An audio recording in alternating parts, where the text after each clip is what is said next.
Hi, I'm Crispina French, and I'm in my studio because this year that's kind of where I spend most of my time. I love sweater weather because I am an iconic American sweater recycler, and I make new sweaters out of old sweaters, as well as blankets, rugs, pillows, and all kinds of other things.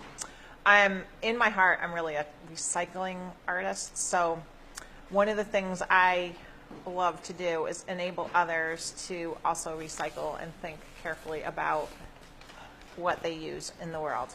So one of the ways I like to do that is with the kits that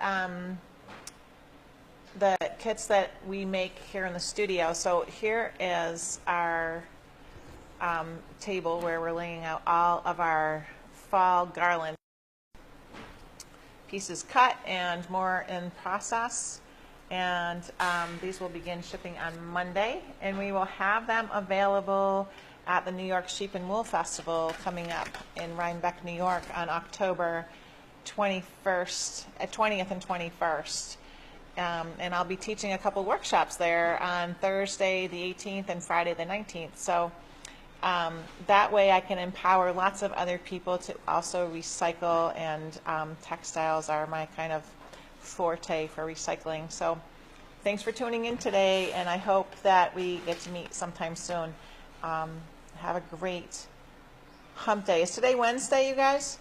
Yep. Have a good hump day. Happy hump day from the studio. Have a good one.